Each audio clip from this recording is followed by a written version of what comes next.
Hey Goes Tonight Woo would going deeper about how in 1920s America accidentally invented modern birthday. So picture this, a world before balloons, before sprinkles, before those shiny number shaped candles that somehow always fall over when you light them.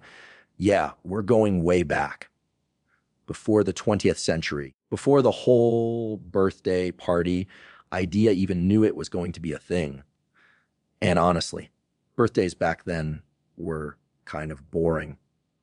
Like, if you traveled to the 1800s expecting a cake, you'd probably end up sitting in a quiet wooden room, staring at a loaf of bread, thinking, okay, cool. Now what? People just didn't care about birthdays the way we do now. Or at least not in that cheerful, colorful, let's make a big day out of it way. Most families were busy trying to survive, work, cook things over a fire, or chase chickens out of the kitchen. A little party wasn't exactly on their to-do list. Before the modern birthday, there were other traditions that acted like the proto-birthday, the early beta version, the demo that nobody asked for, but everyone had. One big one was name days. A name day was sort of like, hey, your name matches the saint, so congrats. I guess people in many countries cared more about that than their actual date of birth. It wasn't really a party. It was more like a polite moment. Maybe you got a small treat, maybe a blessing. Maybe your aunt patted you on the head, but no candles. Definitely no make-a-wish.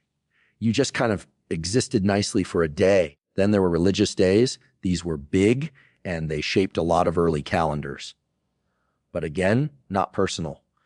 They were group-focused, family-focused, community-focused, not me-focused. Nobody was saying, happy birthday, buddy. It was more like, let's honor this saint and also try not to freeze this winter. And if a birthday was celebrated, it was usually a milestone, like turning 21 or becoming old enough to work on the farm, or old enough to get married, or old enough to inherit something like a cow, which may or may not have been the most exciting moment of your life.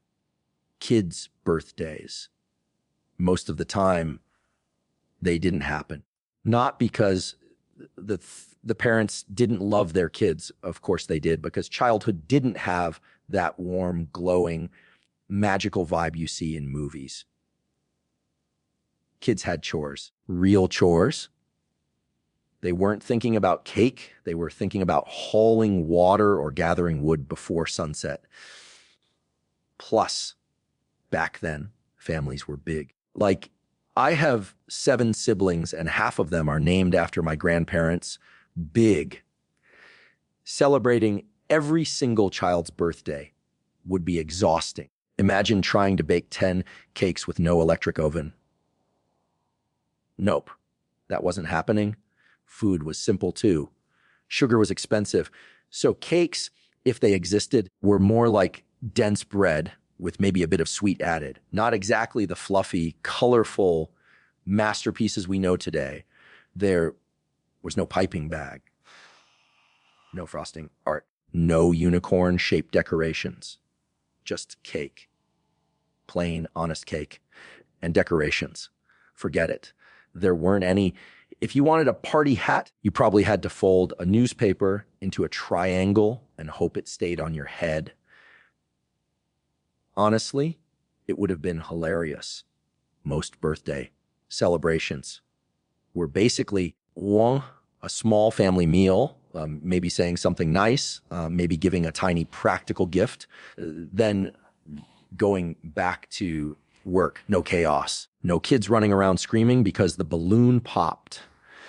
No candles that refused to blow out. No long emotional speeches for Instagram. It was a calm world. Slow. Simple, not better, not worse.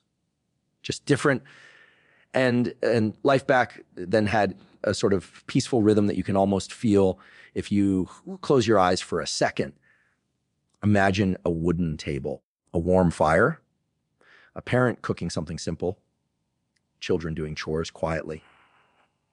The sun setting early, a soft lantern glow. And somewhere in all of this, a birthday happens, but gently, like a quiet ripple in a calm pond. It wasn't a day, more like a moment. Part of the reason birthdays weren't a big deal was because keeping track of exact birth dates wasn't always easy. People didn't have phones telling them what day it was. Calendars weren't on every wall, and old records could be messy. Some folks genuinely weren't sure when their birthday was. Imagine that now. Someone asks, "Hey, when's your birthday?" And you just shrug like, "Somewhere between winter and spring, I guess." And that's the vibe we're talking about here. Birthdays existed, but only just. They were drifting around the edges of life, quiet, unshaped, undefined. Most families were focused on the basics: work, food, good harvests, staying warm, staying safe. The idea of celebrating a kid's special day would have sounded a little strange to them. Kids were valued, of course, but the modern idea of childhood, fun, playtime, little parties, was still evolving. Still, the seeds of the modern birthday were waiting. You can sort of feel it in the way traditions blended over time. Time name days gave people the idea of celebrating the individual. Milestone days gave structure. Religious days taught communities how to gather. The growing literacy rates made record keeping easier. The slow rise of small treats made celebrating more possible, like little puzzle pieces scattered across history, waiting for the right moment to click together. And that moment, the big click, wouldn't happen until the 1920s, but we'll get there later. For now, imagine this pre-birthday world. No bright decorations, no organized parties, no mountain of gifts, no happy birthday to you, sung off key by the whole family, just simple living. A little nod to the passing years, a small moment of, oh, it's your day.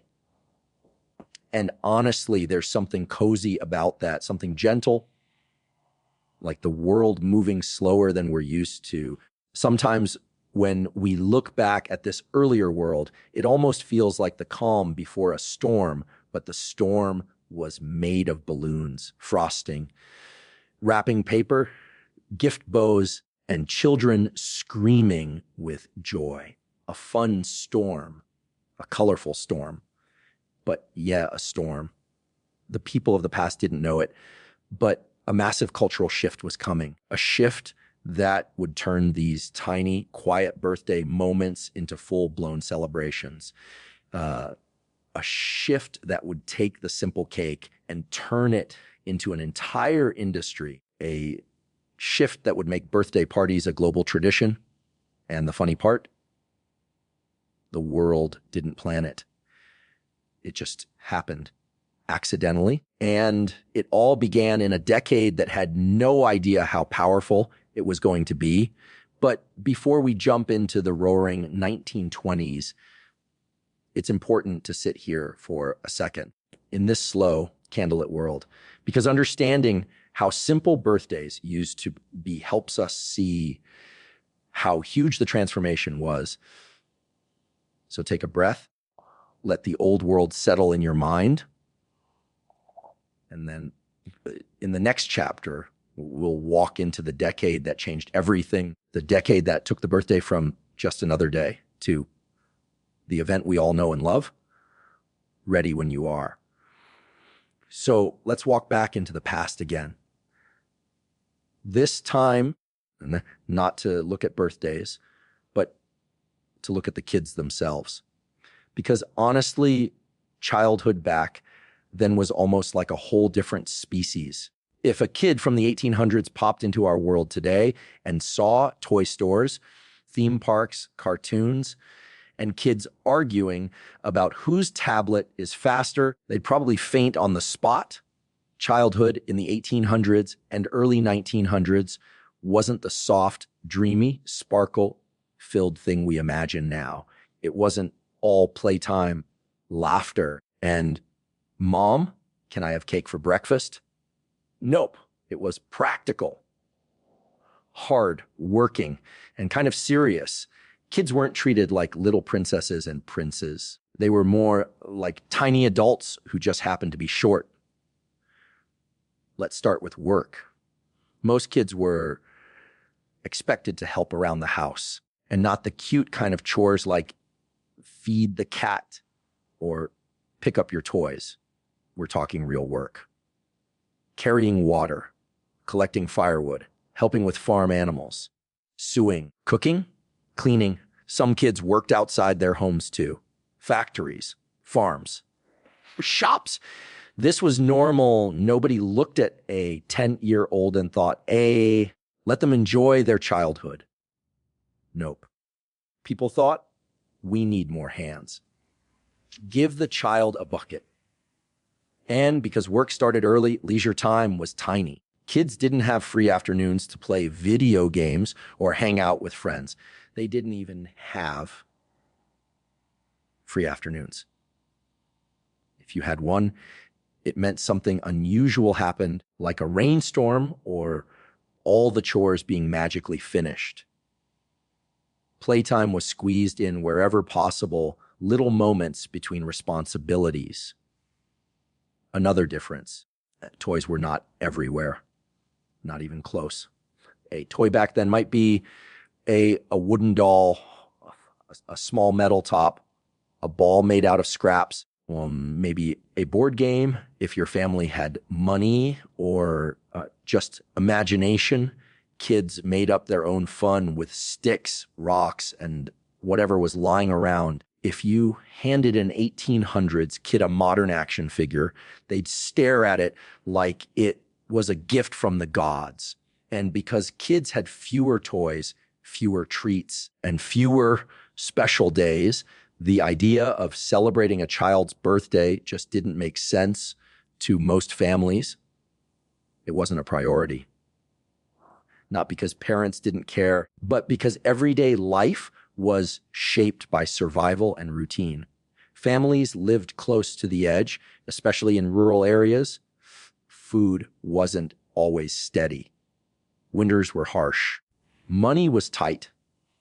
So the focus was on keeping everyone fed, warm, healthy, and alive, not throwing a little party. Think of it this way. If you're spending your day worrying about whether your crops will survive or whether you have enough firewood for the winter, you're probably not baking a cake shaped like your kid's favorite animal.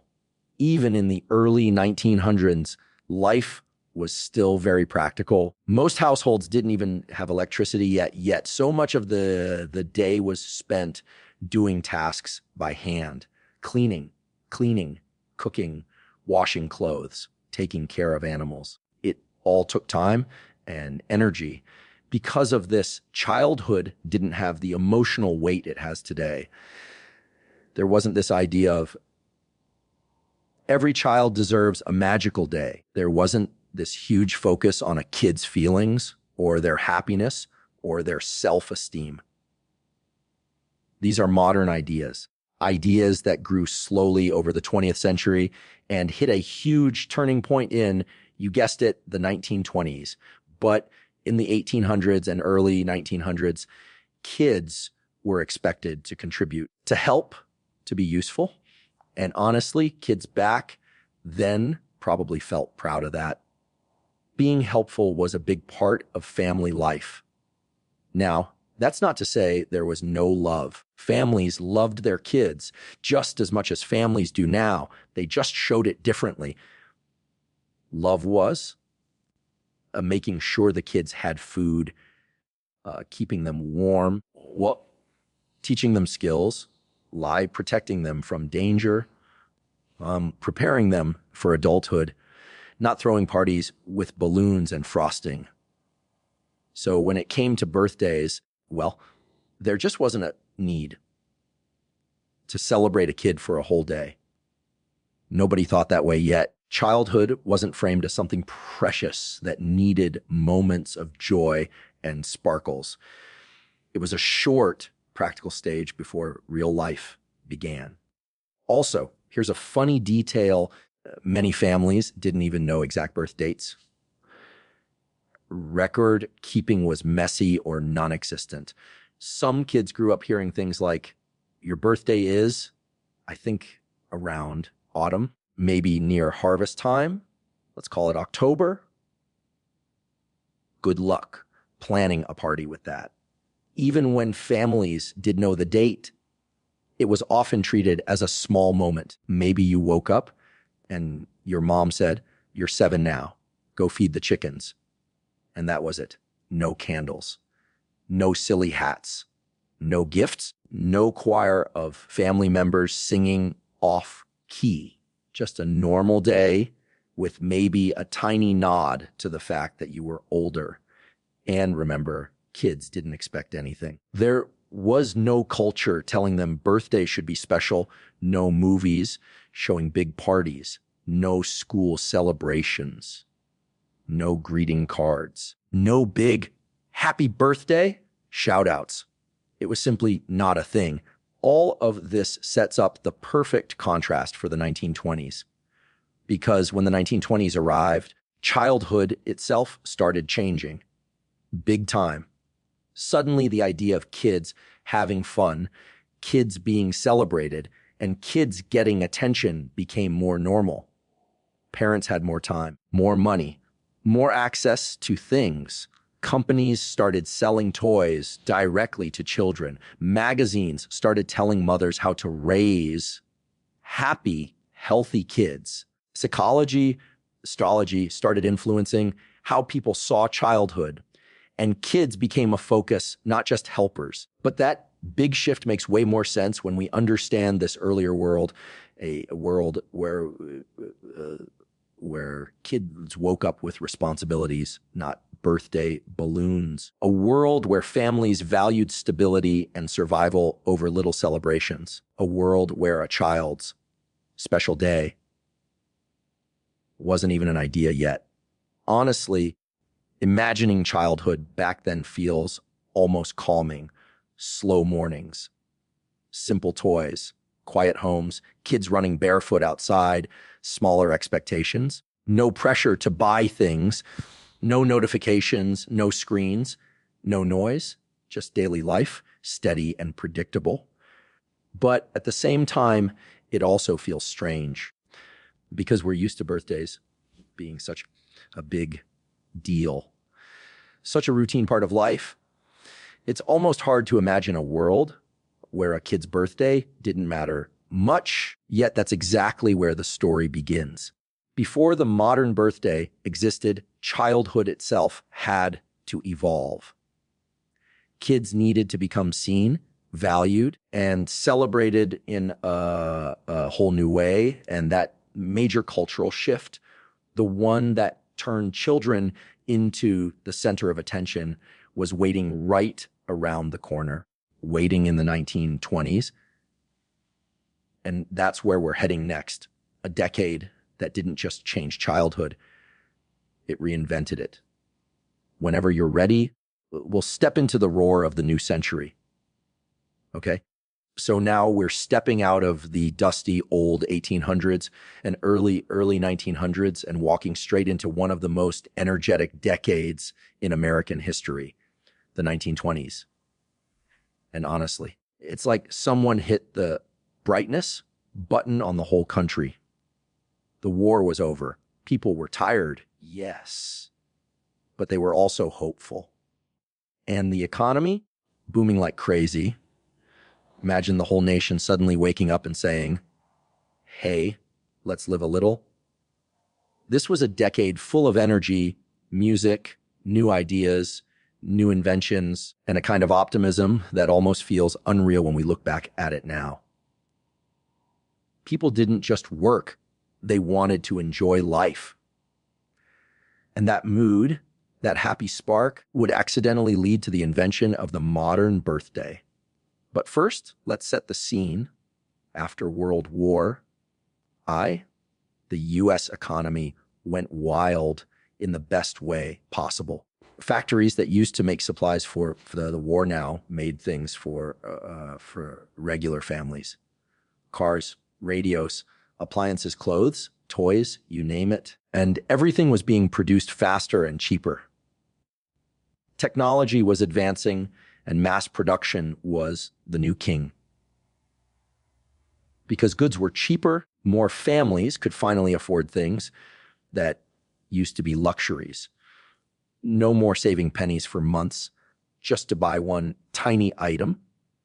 The middle class was rising, and they had something new extra money.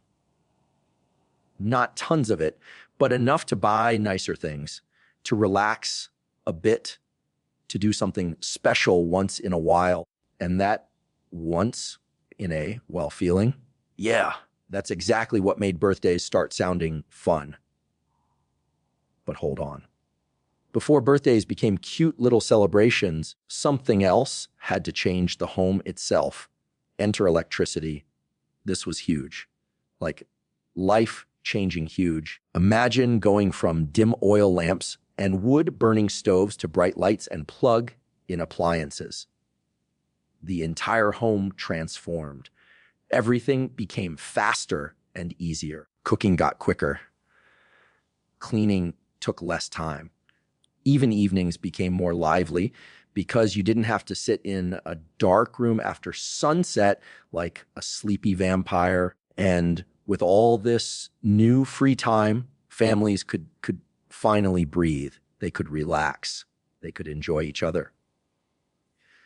They could start thinking about small joys, small moments, small celebrations. Electricity also brought a new best friend into the house: the radio. Suddenly, families could listen to music, comedy, news, dramas, all right from their living rooms. It connected people to the world. It introduced trends, songs, ideas, and a sense of togetherness across the country. And honestly, it just made life feel happier. This happiness mixed with the booming economy created a new mindset. Life should have fun moments, moments that feel special, moments worth marking on the calendar. And guess which tradition was sitting quietly in the corner, waiting for its glow up? Yep, birthdays. But before that glow up could happen, one more thing needed to kick in: mass production. Factories were now running like crazy. Everything was being produced faster and for way cheaper. Toys became cheaper. Paper goods became cheaper. Kitchen supplies became cheaper. Even sugar and baking ingredients became cheaper. This mattered a lot, especially for birthday cakes.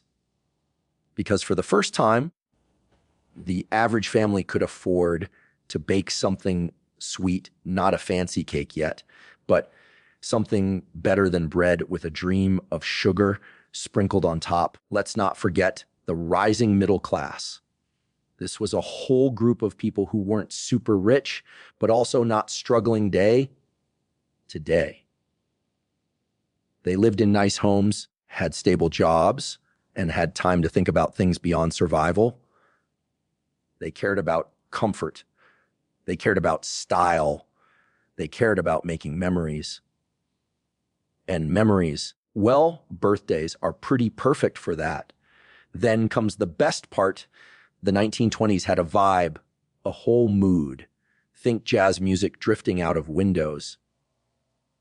People dancing, going to movies, driving cars, dressing stylishly. Everything felt modern and exciting. And this feeling seeped into homes, families, kids, and traditions. Parents started wanting to give their kids small joys, little treats, special moments. Children were no longer seen as just future workers. They were becoming the heart of the home. If you were a kid in the 1920s, you suddenly had things your grandparents never imagined. Real toys, well, books, a school fun, cartoons, sweets, a time to play, and parents who actually wanted to give you happy memories. This was new, huge, and honestly adorable. Families were changing. Life was getting easier. Homes were getting nicer. People had more comfort, more free time, more entertainment, and more reasons to smile. All of this created the perfect recipe for new traditions. Traditions that focused on joy, traditions that focused on the individual, traditions that felt personal and fun. And birthdays fit right into that. Plus, here's a funny thing about humans. When life gets a little better, we start celebrating everything. New jobs, new homes, new friends, and of course, new years in a child's life. The 1920s basically whispered to families, hey, you know what? Why not make your kid feel special for one day? You've got the time, you've got the money, you've got the energy. Go for it. And families listened. The decade didn't plan to reinvent birthdays. It just accidentally set up all the perfect conditions for rising incomes, so happier homes, new technology, the faster factories, the cheaper goods, a little more free time, a culture full of fun and optimism. It was like the universe was laying out building blocks one by one without realizing what it was building. And the thing it was building, the modern birthday, this new era of fun and energy, was just the warm up. Because in the next chapters, we'll see how cakes got decorations, how candles got meaning, how parties became a whole industry, and how a once tiny tradition turned into a global celebration. But for now, picture the 1920s, bright lights, jazz music, families laughing in living rooms lit by electricity for the first time, parents finally having enough free time to look at their kids and think, yeah, they deserve something special. And that quiet little thought, it would change everything.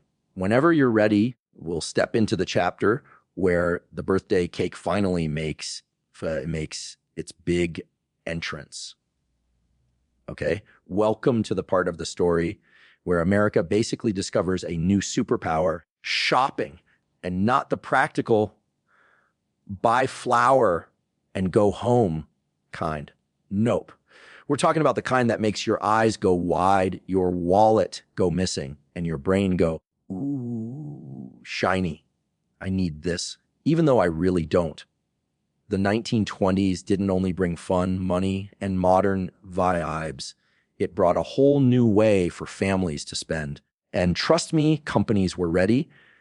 They looked at parents, looked at kids, looked at birthdays, and said, yep, we can totally turn this into a business.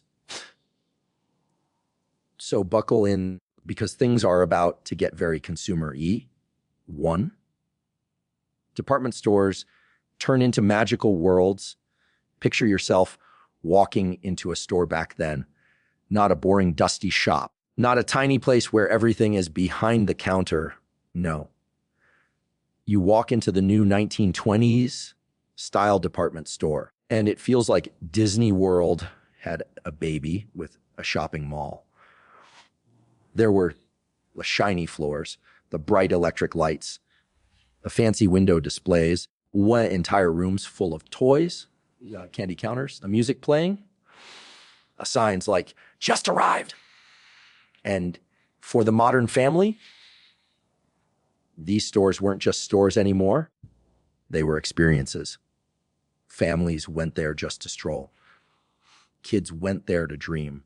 And companies used that dreamy feeling to gently say, hey, wouldn't your kid love this for their birthday?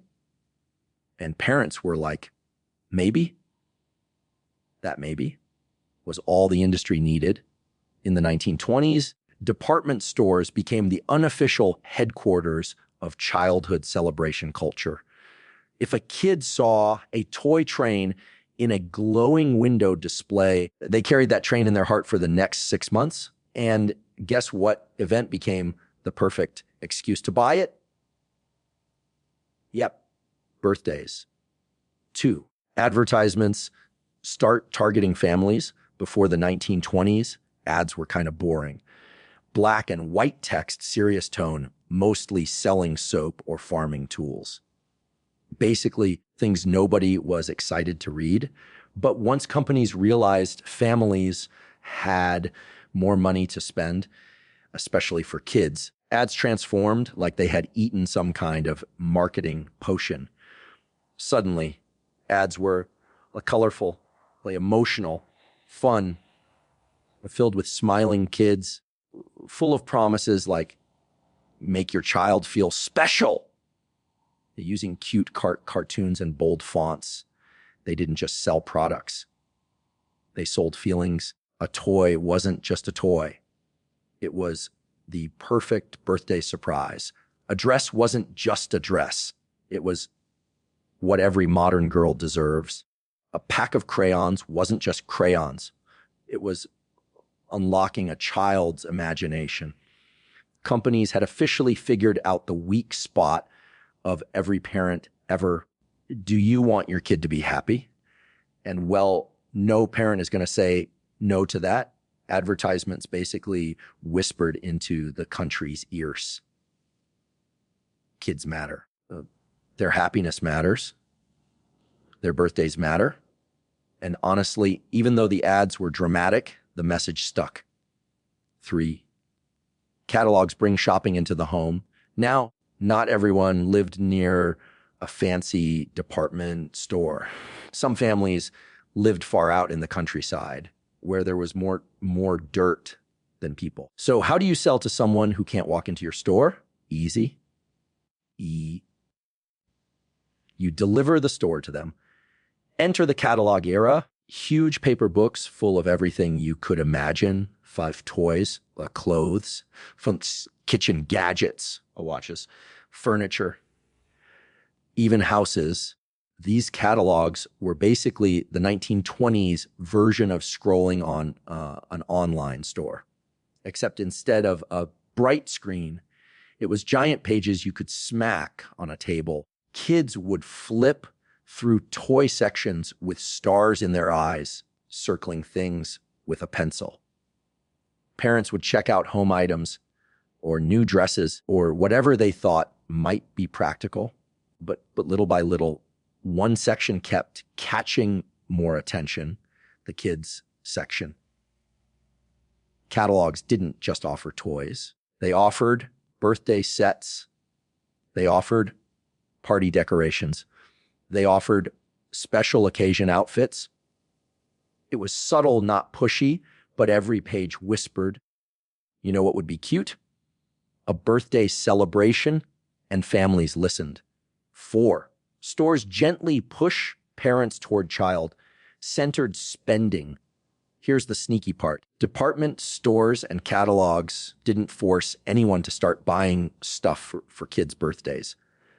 They didn't demand it or shout about it. They just nudged. Tiny little nudges like the kids' corner sections, toy displays at the front of the store, a window scene showing cute birthday parties, a sign saying, make their day special, a themed shelves titled for their big day, a beautifully wrapped gifts ready to take home. It wasn't aggressive marketing. It was soft, cute, sweet, just enough to make any mom or dad say, well, maybe just one thing, and boom, child-centered spending was born. Parents started thinking more about birthdays, small surprises, the treats, the fun days, the emotional memories. It wasn't spoiling kids. It was more like recognizing them as important little humans. By gently guiding families to spend on kids, stores helped create the idea that birthdays weren't only events, they were moments worth investing in. 5.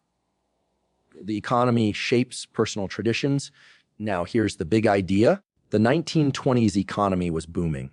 People had a little more money, a little more free time, a little more desire for fun. And consumer culture took that and said, let's turn that energy into traditions. Birthdays became the perfect place to start.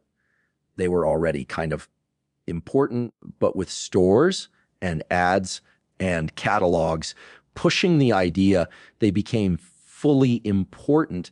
Families didn't realize they were being shaped by the economy. They thought they were just doing something sweet. Oh, let's get a toy for little Charlie. Oh, let's throw a small party. Oh, this dress would look cute on her birthday. But every one of those actions slowly built the modern birthday. Shopping shaped it. Ads influenced it. A catalog spread it. The booming economy supported it. Traditions aren't always created on purpose.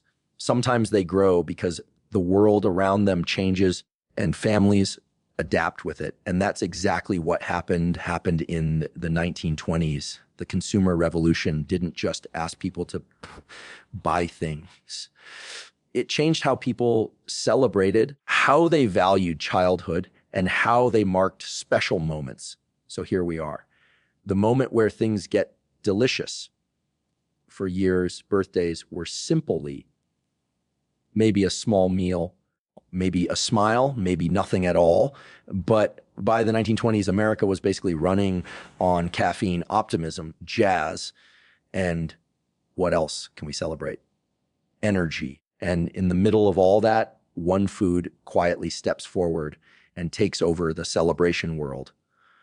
Yes, the birthday cake. But don't be fooled. Birthday cake didn't just magically appear on every table. It had a whole journey, a glow-up story. And the 1920s were the decade that turned cake from fancy dessert into mandatory birthday object. By the end of this chapter, you'll see exactly how America accidentally created the cake tradition we know today. 1. Before the craze, cake was work. Let's start with the basics. Before the 1920s, baking a cake was basically a mini workout. No electric mixer, no ready-made frosting, no pre-sifted flour, no Instagram tutorials. If someone baked a cake in the 1800s, it was inexpensive, time-consuming labor. Heavy and usually saved for big events. People baked cakes for weddings, maybe for Christmas, sometimes for a major anniversary. But nobody was out here casually making cakes for kids' birthdays. That would have been wild. So the early 20th century needed something big to make cakes normal. And guess what? The 1920s delivered, too. The baking industry levels up thanks to factories getting faster and smarter. Lots of baking ingredients suddenly became cheaper, cleaner, more reliable, and easy to buy in big quantities. Flour, sugar, cocoa, butter, vanilla, all the stuff you need for a cake became way more available to regular families. And because electricity was spreading into homes, ovens were easier to use too. That combo was basically the perfect storm for cake culture. Companies noticed, and once companies notice something, oh yeah, they start cooking. Baking brands began advertising products like baking powder, cake flour, cocoa mixes, ready-made frosting sugar, sprinkles. Suddenly, baking a cake didn't require 10 hours and a prayer. It was way faster, cheaper, and way less dramatic. And once cake got easy, people started baking more. 3, bakeries joined the fun. While families were experimenting with home baking, bakeries were plotting their own cake takeover. They realized that birthdays were becoming a thing, and parents wanted something special, something that looked fancy without requiring them to burn down the kitchen. So bakeries started selling the birthday sponge cakes, layered cream cakes, chocolate cakes, vanilla cakes, decorated cakes with icing writing. What themed cake shapes, the signs in bakery windows changed too. Instead of fresh bread today, you'd see birthday specials, cakes made to order. Give them a sweet memory. And honestly, it worked. Kids would stop, stare, and basically fall in love with the cake in the window. Parents, feeling a tiny bit soft, would buy it. And boom, a tradition was forming right before everyone's eyes. 4, the candle tradition gets an upgrade. Candles weren't new. People have put candles on cakes for centuries, mostly in Europe. But the 1920s did something sneaky. They turned candles into a marketable item. Companies began selling colored birthday candles, tiny candle holders, 1 candle per age, sets, a good luck extra candles, the birthday candle packs next to cake mixes, and families loved it. Suddenly blowing out candles wasn't just a random act. It was a cute ritual. Kids got to close their eyes, make a wish, and blow with all their kid power. Parents loved watching it. Stores loved selling it, and ads promoted it like it was magical. Make a wish. Start a memory. Candles became the emotional moment of the whole celebration. And once a ritual has emotion, it stays forever. 5, cakes become symbols of childhood. Before the 1920s, kids were not the center of family life.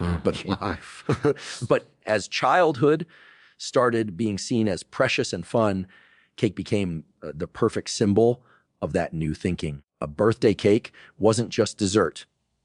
It was basically a messagey. You matter. We're celebrating you. You get your own day. And when kids saw the cake with candles, frosting, decorations, their little hearts exploded with happiness. This made parents feel good too. So they kept buying cake every year, and the industry kept giving them more options. That cycle is what created the cake craze. 6, advertising makes cake look magical. If you ever wonder why cake is such a big deal today, blame 1920s ads. They didn't just show a cake, they showed feelings. Smiling kids, loving families, a glowing birthday table, candles lighting up a little face, everyone singing. Basically, ads made every parent think, I want my kid to have that moment. And even if money was tight, families prioritized the cake because companies made cake look like the heart of the celebration. One ad even said things like, a birthday without cake is like a story without an ending. Cute, dramatic, effective. 7, cake styles get creative. By the late 1920s, cakes started getting personality, not crazy modern designs, but definitely more fun than the old plain white ones. Bakeries offered flowers made of frosting, chocolate drip styles of simple cartoon designs, see pastel color themes, small toys placed on top. Kids loved it. Parents loved it. The cake business loved it most, T. And slowly, cake became the visual anchor of the whole birthday party, the centerpiece, the big reveal, the moment everyone waited for. 8, cake becomes a tradition permanently. When something is cute, emotional, easy to buy, and looks great in family photos, it eventually becomes tradition. That's what happened with birthday cake. By the end of the 1920s, Every kid expected a cake. Every parent planned for a cake. Every bakery sold birthday cakes. Every catalog advertised cake supplies. Every party started centering around the cake moment. It wasn't just dessert anymore.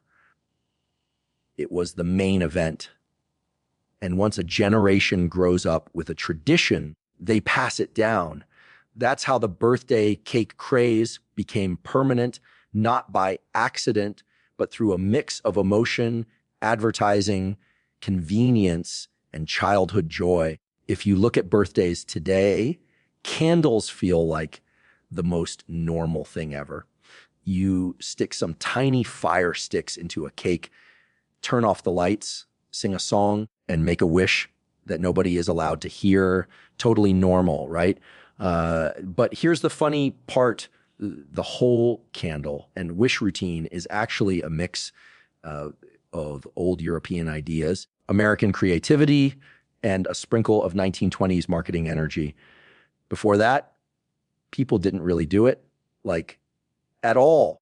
This chapter is all about how birthday candles went from being a weird tradition in old Europe to becoming the symbol of childhood birthdays in America. So let's dim the lights, light a few candles, and walk into the past. The candle idea was old, but not popular. Way before America took over the whole birthday industry, a few European cultures had this candle idea. But it wasn't what you think. There wasn't a cake with cute frosting and tiny candles. Nope. Back then, candles were used for spiritual symbolism. A single candle might be lit for protection. Cakes were simple, not decorated, one, and nobody cared about blowing them out. So yes, the candle existed, but the ritual didn't. No singing, no wishes, no kids screaming because the candle won't go out. None of that. It was more like, here's a candle. It represents something deep. Don't touch it. But then America entered the chat. Why the 1920s loved rituals? The 1920s was a decade obsessed with fun, hope, and cute little traditions. Families loved things that made life feel magical. And kids were becoming the center of attention for the first time. So when old candle ideas came back into magazines and children's books, parents were like, oh, wow, this is such a sweet idea. Let's do it. American families were ready for something symbolic, simple, and adorable. And candles ticked all the boxes. A cheap, clear, easy to use, a fun, a magical, flea, and just a tiny bit chaotic. Plus, candles made the cake feel like an event, not just a dessert. Enter children's magazines. If there's one hero of the birthday story, it's children's magazines. These things shaped so many traditions without realizing it. Teachers rid them. Kids shared them. Moms saved the pages. It was like TikTok of its time, but with paper. Magazines started adding little tips like, add candles to the cake for each year. Tell the child to make a secret wish. Blow them out in one breath. It's lucky. And kids loathed it. Imagine being a kid in the 1920s. No iPad, no TV, no gaming. But suddenly someone hands you a cake on fire and says, all right, kid, blow as hard as you can and your wish might come true. True. Bro, that's like premium entertainment. The wish tradition becomes official. The wish wasn't always part of the story. That came later. Magazines and early radio shows pushed the idea because it was cute and emotional. They loved stuff like that. Why a wish, though? Because the 1920s was big on hope, dreams. You can do anything. Energy, optimism after WWI, a birthday. Wish fit perfectly with the vibe of the decade. It made the child feel powerful for a moment, even if the wish was something wild like, I want a pony or I want to fly. Parents loved seeing their kids smile. Kids loved closing their eyes and believing. The wish made the candle ritual emotional and a little magical. Blowing out the candles, the big moment, okay? But how did blowing out candles become a thing? Simple. It added drama. Kids love drama. Suddenly the birthday wasn't just food and decorations. Now it had a spotlight moment, everyone singing, the whole room watching, one big breath, and a tiny challenge. All candles in one go. It turned the birthday into a performance. The kid becomes the center of attention. The family gets this warm, happy moment. And if the kid accidentally spit on the cake while blowing, well, that's part of the tradition too. Candles turned into a symbol of childhood. Even today, if you see a cake without candles, something feels off, like the birthday is missing its soul. That feeling started in the 1920s. Candles became a way to mark the passing years. One candle to 1 year. A small number for children, a huge number for older people. People loved this age counting idea because it made every age feel important. It gave kids something to look forward to. It visually captured growth. It made the cake feel personalized. Kids would literally brag about how many candles they had. It was like a badge of honor. Shops start selling candle packs. Once companies saw how many families were buying candles, it was over. They printed cute packaging. They added colors. They made different candle sizes. Some even made them sparkle. Stores placed birthday candles right next to the cakes, frosting, and decorations. It was too convenient. You walk in for a cake and boom, grab a candle pack. This made candles feel required, not optional. You weren't hosting a birthday unless you had a cake and candles. Why this ritual stuck forever? There are a few reasons the candle tradition survived for 100 years. One, it's super visual. People love photos and memories. A candle, lit cake creates that perfect moment. Two, it's emotional. The wish makes the kid feel special. The singing makes the child feel loved. Three, it's interactive. Kids blow it out. Families cheer. It's a tiny performance everyone enjoys. Four, it's cheap. One pack of candles costs almost nothing, even today. Five, it marks time. It shows growth in a cute, symbolic way. Everything about the ritual just works. The candle moment becomes the heart of the birthday. By the time the late 1920s rolled around, candles were the highlight of the whole day. Even more than gifts, even more than themes. The room would go quiet. The lights dimmed. Everyone leaned in. The kid took a deep breath. And for a few seconds, everything paused. That pause, that tiny moment of magic, is exactly why the candle tradition stayed. It gave birthdays emotion and meaning. The 1920s locked the ritual forever. Once America liked something, it spread fast. Schools copied it. Churches copied it. Community centers copied it. The kids told other kids. Media showed it. The Hollywood added it.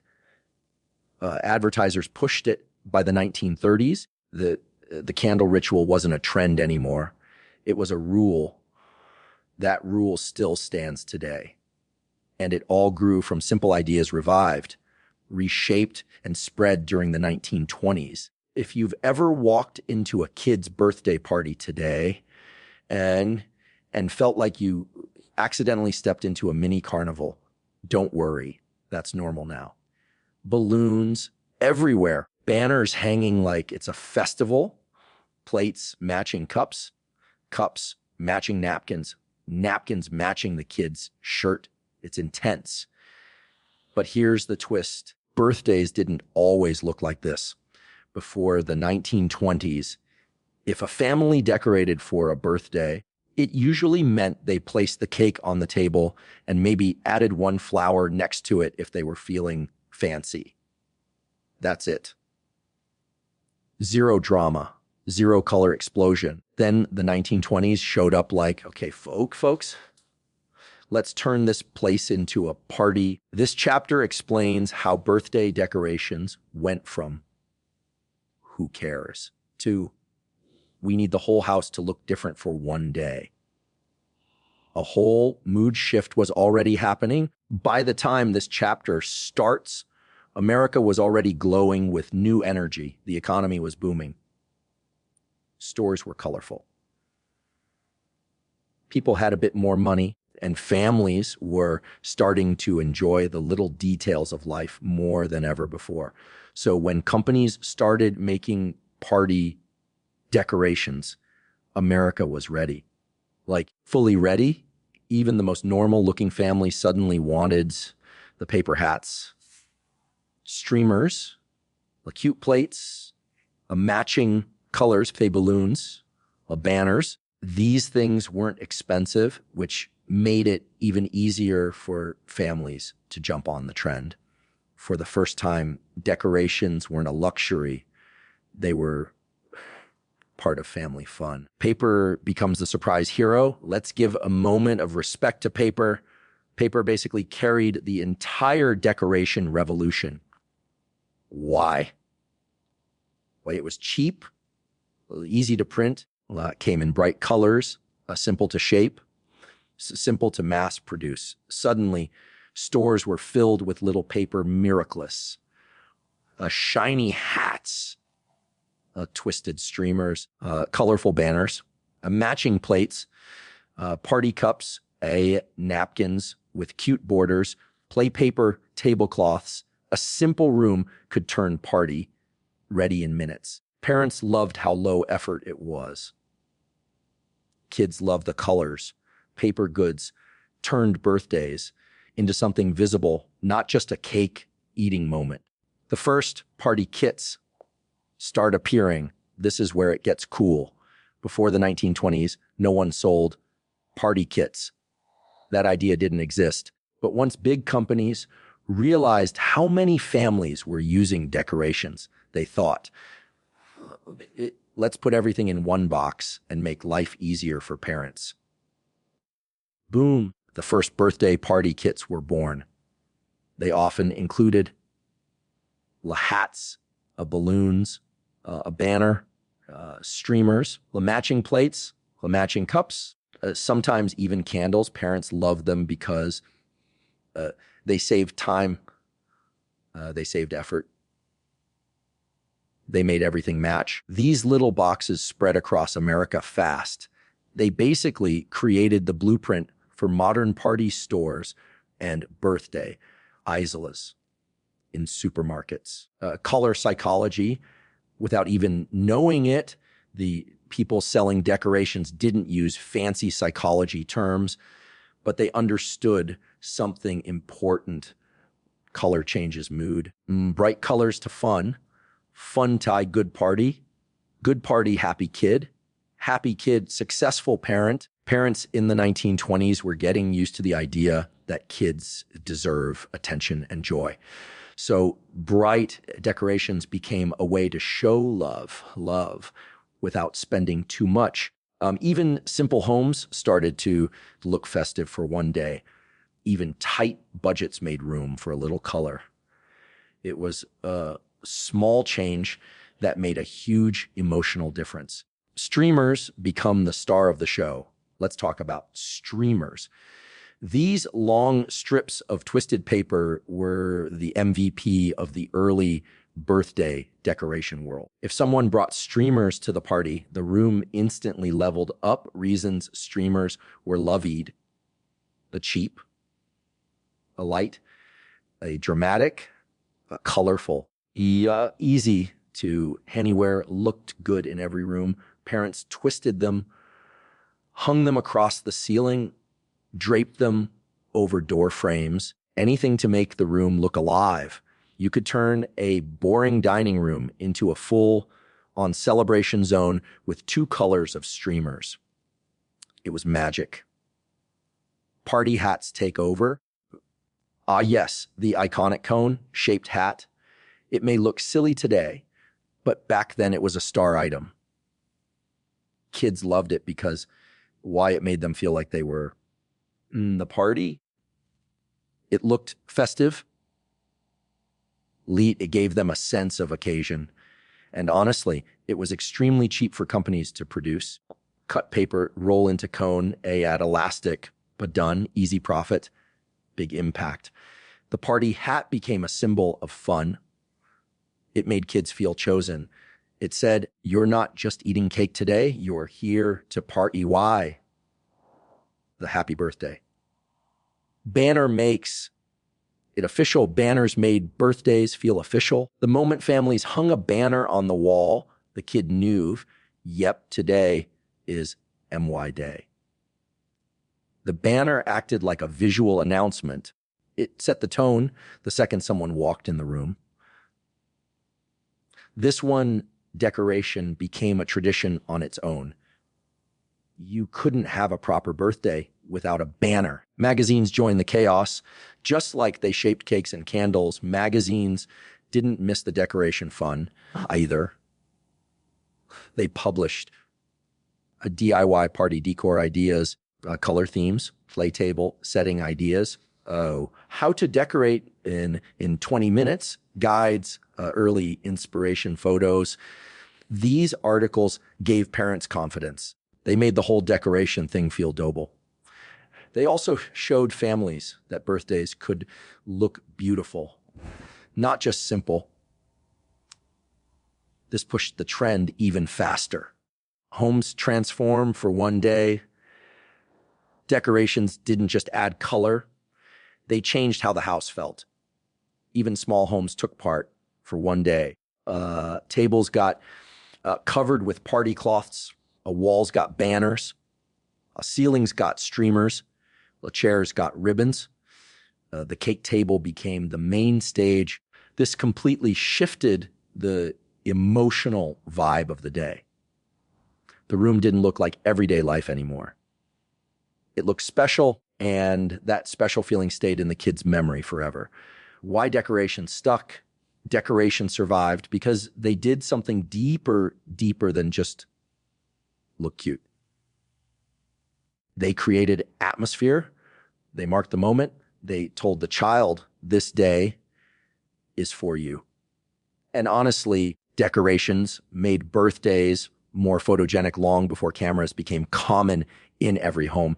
Parents realized the decorated room brought joy, excitement, and pride. Kids realized it made their birthday feel big, important, and fun. This emotional impact is what kept decorations alive through the decades. Okay, so picture this. It's the early 1920s.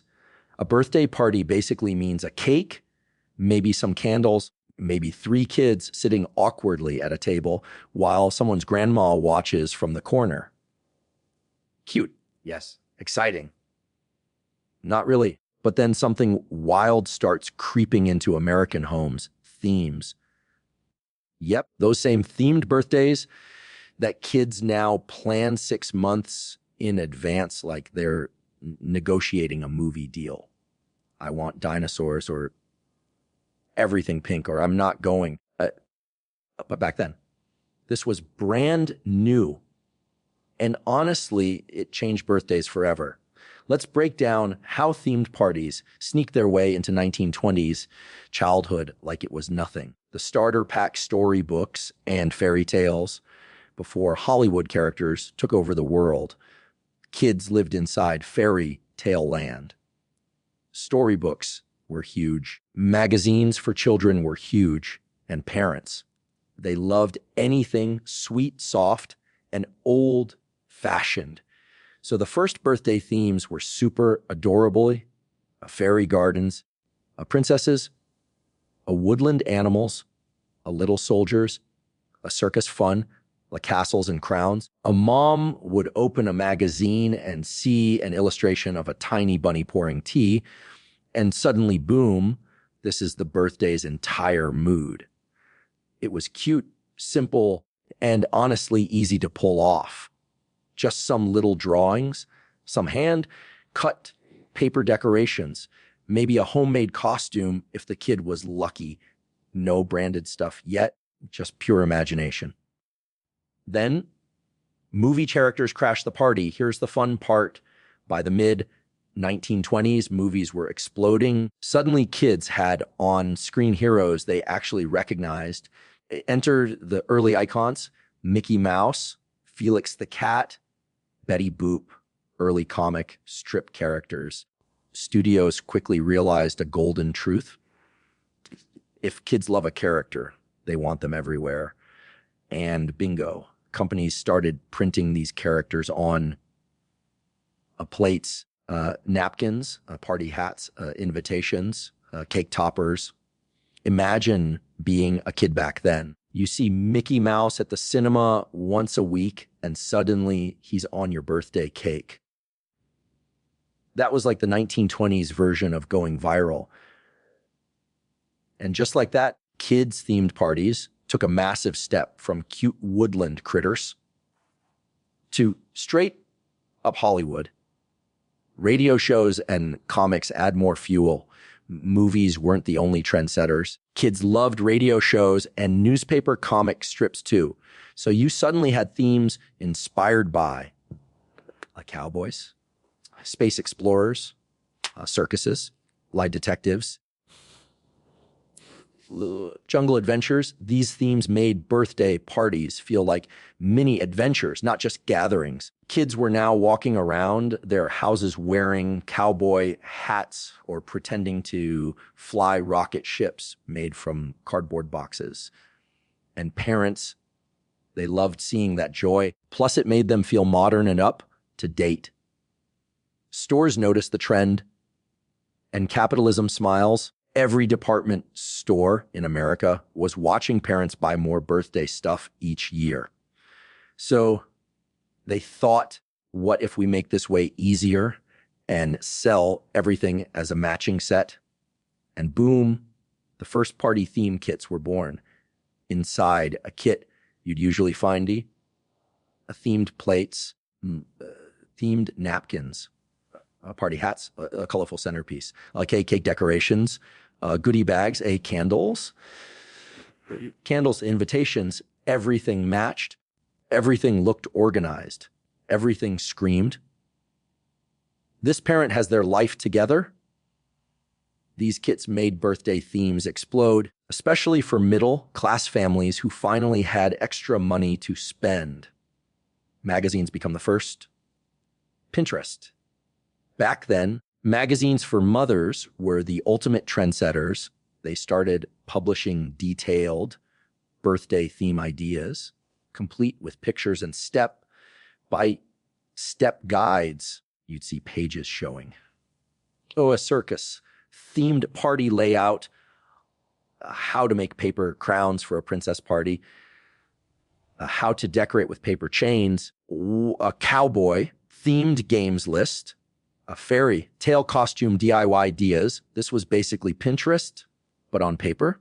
And because magazines reached millions of homes, suddenly entire towns were doing the same few themes. Little pockets of America were transforming into tiny fairy tale kingdoms every weekend. Themes make kids feel like the star of their own story. Here's the real magic. Themes didn't just decorate the party, they changed how the kid felt. For one day, the child wasn't just Billy or Sarah. They were a cowboy on the frontier, well, a princess at a royal tea party, a ringmaster at the circus, a brave adventurer in the jungle. That emotional connection is exactly what made themed birthdays stick so hard. Kids didn't want to go back to plain parties after that. And honestly, parents didn't either. toys jump in and add even more firepower. The toy industry saw this happening and went, oh, themes and toys, say no more. Toy companies started creating cowboy gun sets, princess tiaras, fairy wands, circus figurines, train sets, animal plushies, the super early superhero toys. So now a kid didn't just have a themed table, they had themed gifts too. The industry basically created a perfect storm. Theme, gay decorations, gay toys, gay magazines, more themes, gay repeat. By the end of the 1920s, birthday themes weren't a cute new idea. They were the new normal. Themes turned birthdays into mini events. This is the part where birthdays got bigger than ever. Once themes entered the chatty, kids started inviting more friends. Parties lasted longer. Homes got decorated more heavily. Cakes got designed around the theme. The kids felt like each birthday had to be better than last year. It turned birthdays into mini holidays, not accidental at all, but also kind of accidental because companies didn't set out to redesign childhood. They just wanted to sell stuff. Yet somehow these little marketing moves created a tradition that still runs the world. And just like that, teams became tradition. By the late 1930s, themed parties were everywhere. School events, church gatherings, community celebrations, backyard birthdays, even cheap paper sets for low-income families. The idea that a kid should have a theme became so normal that people pretty much forgot it started in the 1920s. It just became childhood, and that's the cool part. A small combo of storybooks, early Hollywood, radio heroes, marketing magic, and excited kids basically created the birthday formula we still use today, from cowboy hats to Spider-Man plates. It all traces back to these early theme parties. So by the time we hit the late 1920s, birthdays had already leveled up. You had cake, you had candles, you had decorations, and you had little themed parties turning living rooms into mini circuses or fairy tale kingdoms. But there was still one piece of the puzzle waiting to blow upside: toys. Yep, the birthday toy connection we think is always existed. Yeah, it didn't. This thing was basically born in the 1920s thanks to a perfect combo of new factories, rising money, and parents suddenly wanting to treat their kids. Let's break down how the toy industry basically looked at birthdays and said, oh, free money, say less. Welcome to the age of cheaper toys. Before the 1920s, toys were low-key luxury items. Handmade, wood, carved, pricey, and honestly, not something most families bought often. But then assembly line production rolled in and changed everything. Factories started cranking out toys at crazy speeds. Tin toys, small wooden trains, dollhouse furniture, rag dolls, cheap puzzles, pull toys, wind-up animals, marbles, literally action style figures. Suddenly, toys weren't precious keepsakes anymore. They were everyday items.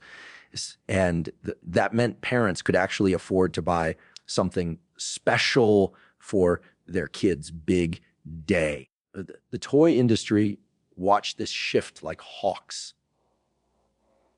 They realized, wait, if birthdays are becoming a bigger deal and toys are getting cheaper, then birthdays come guaranteed toy sales. Boom, a new industry strategy was born.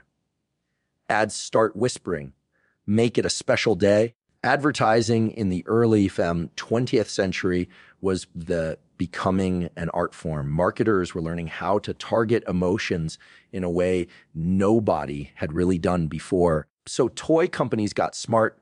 Their ads started dropping phrases like, a birthday deserves a special gift. Make your child's day unforgettable. What? One perfect present can brighten the whole year. Show your love with a birthday surprise. They weren't just selling toys anymore. They were selling a feeling, the feeling of being a good parent. This was new. This was strategic, and it worked ridiculously well. Parents started thinking, my kid has a birthday. Yeah, I should probably get a toy. It's what parents do now. The toy birthday link got locked in super fast. Toy sections start expanding in stores. Walk into a department store in 1900, maybe you'd see a tiny shelf with a few dolls and some marbles. Walk into the same store in the late 1920s, there's a whole toy floor. Department stores noticed that parents were looking for birthday gifts more often, so they expanded toy sections big time. Bigger displays, more variety, demo areas, trains running on tracks, dolls posed in cute little scenes, the flashy signs, bright colors, the windows filled with teddy bears and tin cars. These stores basically staged little wonderlands. A parent could walk in planning to buy one thing and walk out with 3 bags full because the store layout was that tempting.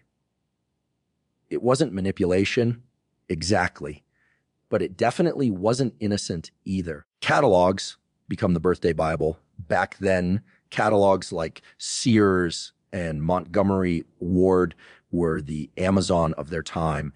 Families would flip through pages and circle toys for Christmas, school rewards, and now birthdays. Catalogs started labeling their pages with perfect birthday gifts, gifts for little boys, gifts for little girls, birthday specials. This was the first time a company officially tied the word birthday to the idea of buying toys in print. It made the idea feel normal, expected, even responsible. If you didn't buy your child something, it suddenly felt like you were missing the assignment. The rise of the special gift expectation, this part is huge. By the late 1920s, birthday parties were getting a little fancier. Cakes were frosted. Candles were blown out. Decorations existed. And now toys joined the mix. This combo created a new cultural rule. A kid should get a special gift on their birthday, not clothes, not school supplies, not practical things. A toy. Something fun, something chosen just for them. Kids started waking up on their birthdays expecting that moment. Parents started planning for it. This wasn't tradition before the 20th century. It was brand new. And it basically set the template for modern birthdays. Toys start matching themes. Remember how themed parties were blowing up? Well, toy makers figured out how to make even more money. Make toys that match the party theme. If the party was cowboy themed, sell cowboy hats, lasso toys, and little sheriff badges. If the party was fairy tale themed, sell tiaras, wands, princess dolls. Circus themed, clown toys, lion figurines, acrobat sets, early superhero style characters, masks, capes, little action toys. This was genius because now parents weren't buying a toy. They were buying the perfect toy for the theme. It made everything feel cohesive, special. Pinterest before Pinterest. Kids become toy influencers before influencers existed. Here's the funny party. Kids in the 1920s, 30s weren't shy about telling each other what gifts they got on their birthdays. Every Monday in school was like, I got a train. I got a doll. I got a cowboy set. I got a puzzle. This simple sharing did the toy company's marketing for them. Kids wanted what their friends got. Parents didn't want their kid to feel left out. So boom, more toy sales. This peer hype is literally the same thing that happens today on TikTok and YouTube, just slower and without a phone. Giving becomes tradition, not optional. By the late 1930s, the idea of a birthday without a present felt weird, not wrong, not rude, just incomplete. Parents baked this into family culture. You get a cake, you get candles, you get decorations, and you get a gift. Once all four pieces were in place, modern birthdays were basically set. This formula became so standard that it carried straight into the 1940s, 50s, and all the way to now. And that's how the toy industry accidentally locked in a tradition.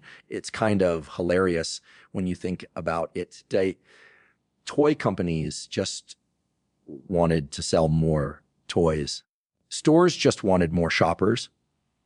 Magazines just wanted more readers. Nobody sat down and said, let's reinvent childhood birthdays forever. But somehow that's exactly what happened. By the end of the 1920s, birthdays weren't just celebrations, they were gift events. And once gifts became part of the ritual, they never left cute, chaotic, commercial, but magical in its own way. So by the time America reached this stage, birthdays were already turning into something bigger. But now, this chapter is where things get pretty cute and kind of genius, because gift giving wasn't enough anymore. People now wanted their gifts to look good. Welcome to the era of wrapping paper, greeting cards, and pure emotional marketing. The moment wrapping paper became a thing. Before the 1920s, gifts were wrapped super simple, like newspaper simple. People didn't care how a gift looked on the outside. The inside was what mattered. But then Hallmark had a small accident that turned into a birthday revolution. One Christmas, they ran out of normal tissue paper, so they sold fancy French envelope lining instead, shiny, colorful, patterned. It sold out instantly. The next year, they printed their own designs. Boom, wrapping paper was born. Parents loved it. Kids loved it even more. Shiny paper made birthdays feel like treasure hunts. And suddenly, a plain toy didn't look birthday ready, unless it was wrapped like a little mystery box.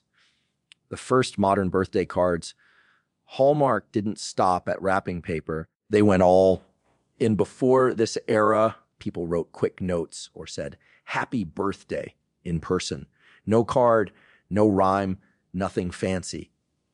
But companies realized, hey, we can make a business out of feelings. So they created cards with colorful art, cards with small poems, cards with jokes, cards with little illustrations of cakes, candles, and kids. And people loved it. Sending a birthday card became a way to show affection, even if you weren't good with words. Good with words. Now, you didn't have to think of something nice to say. The card did the job for you. Why presentation started to matter. This is where emotional marketing got smart. Ads started telling parents, a child only has one birthday a year, make it memorable. Or, a gift wrapped with love shows love. This kind of messaging worked so well that parents began to see wrapping and cards as part of the celebration itself, not extra, but essential. Birthdays now had layers, a gift, a wrapped gift, a card with the gift, way ribbon or bow, a moment to unwrap everything. The birthday experience was being built piece by piece. The psychology behind it Humans love rituals. We love little moments, opening something slowly, reading messages, tearing paper. And these small things turn normal days into special days. So wrapping sus cards created excitement, mystery, and a warm emotional vibe around birthdays. Kids especially went wild for it. Ask any kid. Half the fun is ripping open the paper. Stores jump on the trend. Once shops realized how much people love these new traditions, they expanded fast. Wrapping paper aisles, card sections, ribbon rolls, bow packs, gift tags, matching sets for themed parties, and of course, birthday specific designs, cupcakes, balloons, candles, flowers, sparkles, all the cute stuff. Birthday shopping became an experience, not a chore. Cards now became memories. Parents started saving cards. Kids started collecting them. Families kept them in drawers for years. Cards turned birthdays into something you could look back on instead of a moment that disappeared. The day now had artifacts, little pieces of paper full of emotion. How this changed birthdays forever by the late 1920s and early 1930s. Every gift needed wrapping. Every birthday needed a card. Every party needed a presentation moment. And emotions became part of the marketing strategy. This era basically taught America that a birthday isn't complete without a wrapped gift, a card, a cute little moment of opening it. It wasn't planned. It wasn't a big invention. It just happened accidentally. And that's how the birthday tradition we all know, the one with gift bags, bows, wrapping paper fights, and saved cards, got locked into American culture. Okay? So by this point in our timeline, birthdays were getting fancier, brighter, and way more fun, but something was still missing. A birthday needs sound. It needs a moment, something everyone does together. Enter the most famous song on earth. Yup, the one you hear every single year without fail.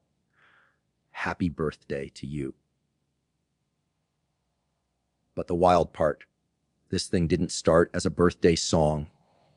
It wasn't even meant for parties. It became popular almost by accident, and then it spread like wildfire.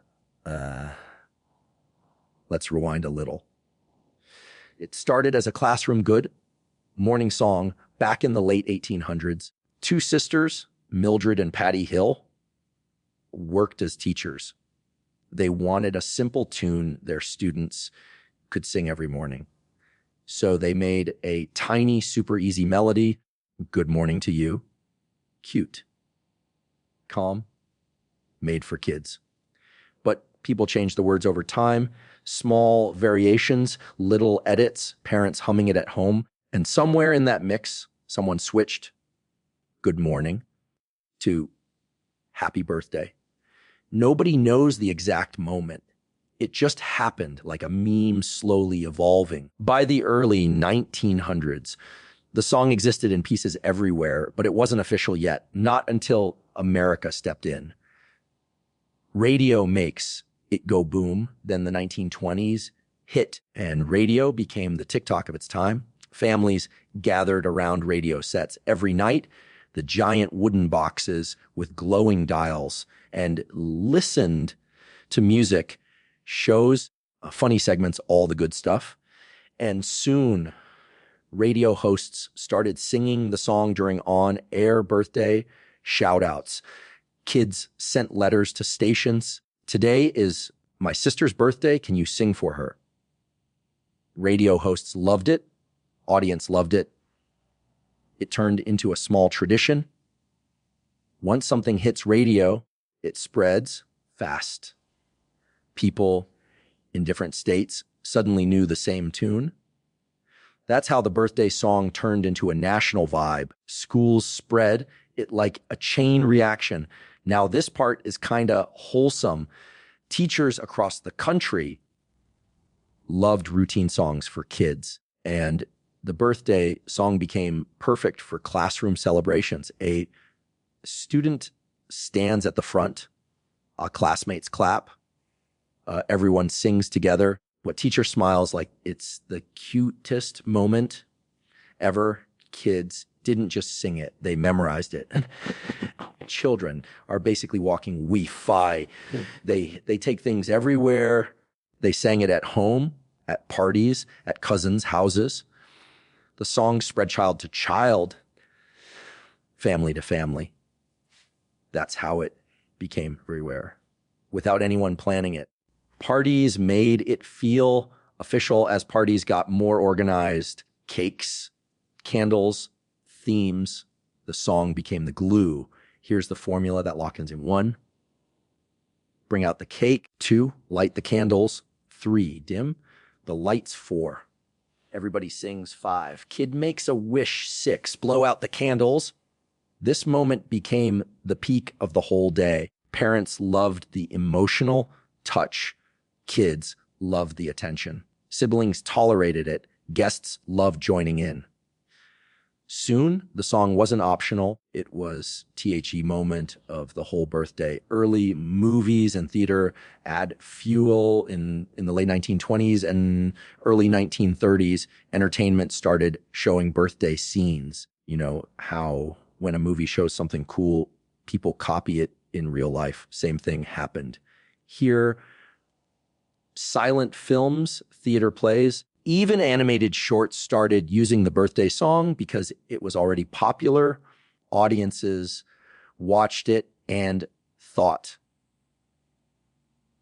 oh yeah, that's what we do at birthdays. Media didn't invent the habit. It simply made it universal, like turning a local trend into a national rule. It becomes a cultural icon. By the mid-20th century, Happy Birthday to You was basically unstoppable. It crossed cities, states, schools, theaters, homes, it was like communities, like generations. People sang it the same way everywhere. It didn't matter if a family was rich or struggling, living in a small town or a big city, American-born or immigrant. Everybody knew the song. Everybody used it. It was simple, catchy, easy, and made the moment feel official. Why this song stuck forever? There were plenty of other birthday songs floating around, like small jingles, poems, or quick rhymes, but none of them survived. Why? Because this one had the perfect combo, the easy melody, so short and repeatable, works for kids and adults, sounds warm and friendly, fits perfectly with the candle moment, creates a shared feeling. Also, humans love familiar rituals. Singing it every year builds nostalgia. You grow up with it. You pass it on. It turned into a tradition without needing permission. A song that made birthdays feel real. Think about it. If someone brings out a cake with candles but nobody sings, the moment feels incomplete. The song makes it feel like, yes, this is official. Like some invisible birthday law just kicked in. That moment, singing in a circle around one person creates connection. Families pause, friends smile, everyone feels included. It's small but powerful. And it all came from a simple morning tune written by two sisters ages ago. The song becomes part of America's birthday blueprint. By the end of the 1920s, the modern birthday formula was nearly finished. A cake. Check. A candles. Check. The themes.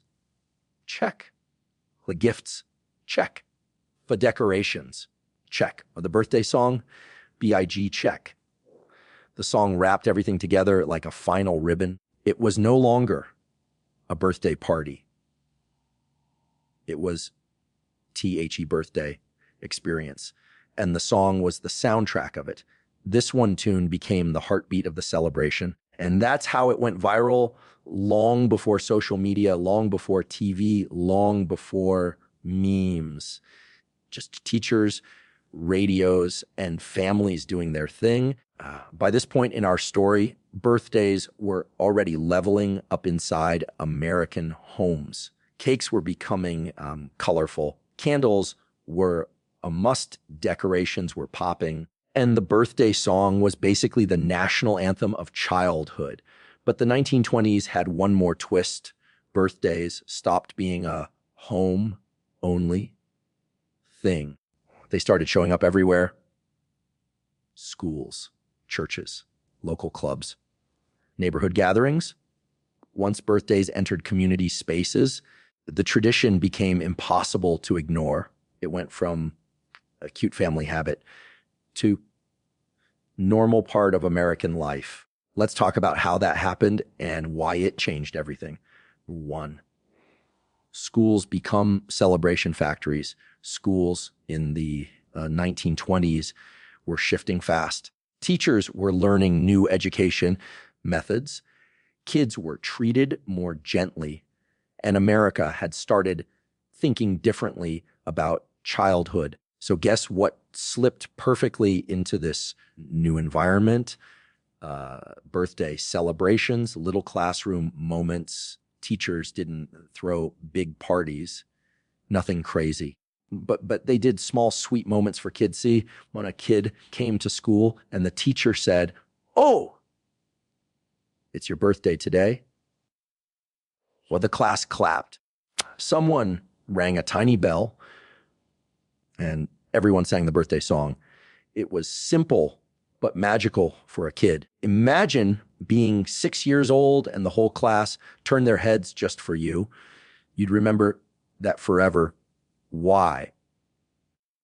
Teachers loved doing this. Teachers realized birthday moments help build confidence, create kindness in class, teach sharing, make kids feel seen, reduce stress, help shy kids open up. So they kept doing it. Every class, every year, birthday celebrations became as normal as recess or homework. 2, the treat tradition is born. In the 1920s, another tiny habit began in schools. Kids started bringing small treats to share. It wasn't cupcakes yet. That came later. But things like a little candy and a cookie, a tiny homemade snack, a piece of fruit. Sharing treats made the day feel special. It also made birthdays feel like a group event, not just a personal one. And you know how kids are? If one kid brings treats, next week another kid wants to do it too. Before long, it became normal. 3, churches joined the movement. Churches in the 1920s were major community centers. Families gathered there every week. Kids joined Sunday school. Teens joined youth groups. And eventually, churches started adopting the idea of celebrating birthdays too. Birthday Sundays. Some churches began holding birthday Sundays where kids stood up front. The congregation clapped. A tiny announcement was made. Sometimes a small gift or card was given. It didn't matter if the kid was rich, poor, shy, loud. Everyone got equal attention. That was powerful. Why churches loved birthdays?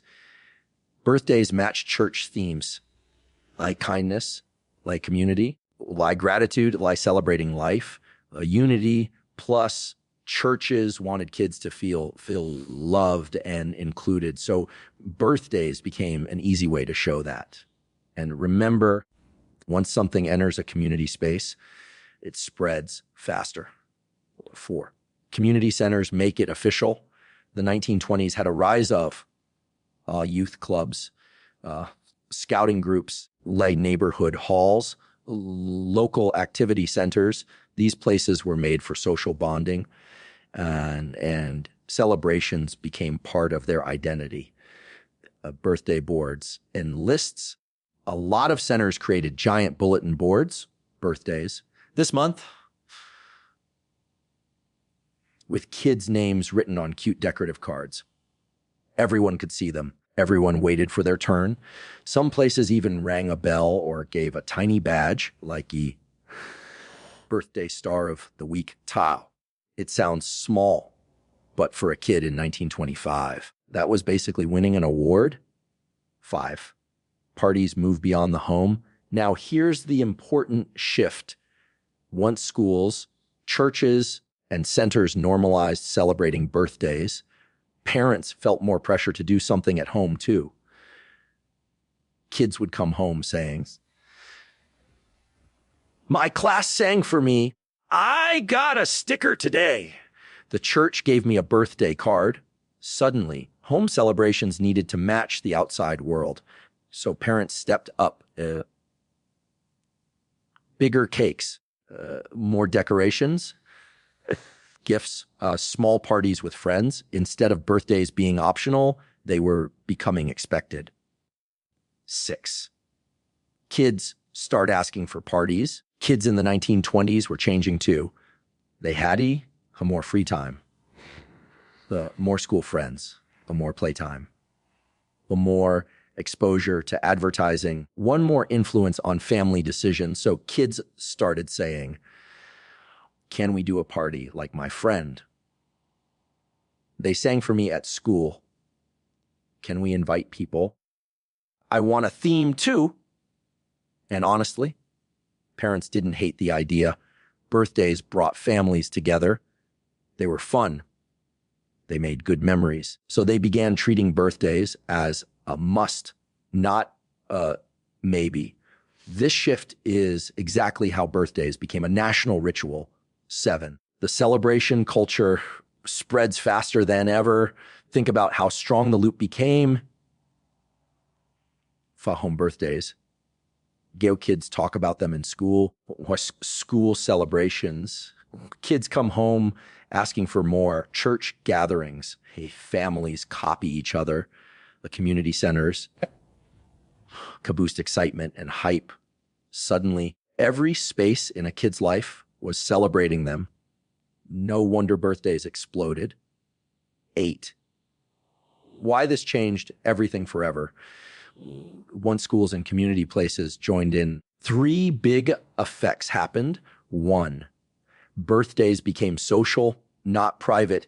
Everyone celebrated together, classmates, friends, teachers, neighbors. 2, it created consistency. No matter how different families were, kids still got recognition somewhere. 3, it made birthdays a ritual of childhood. A child's year started birthday to birthday. Like a calendar made just for them, this turned birthdays into one of the strongest emotional memories of childhood, something that lasts until adulthood. Calm little ending for this chapter. So yeah, by the end of the 1920s, the birthday tradition had fully escaped the home. It was everywhere, in classrooms, loud halls, quiet churches, and neighborhood centers. Kids didn't just have birthdays anymore. They experienced them. A little song here, a small clap there, maybe a tiny treat, maybe a board with their name.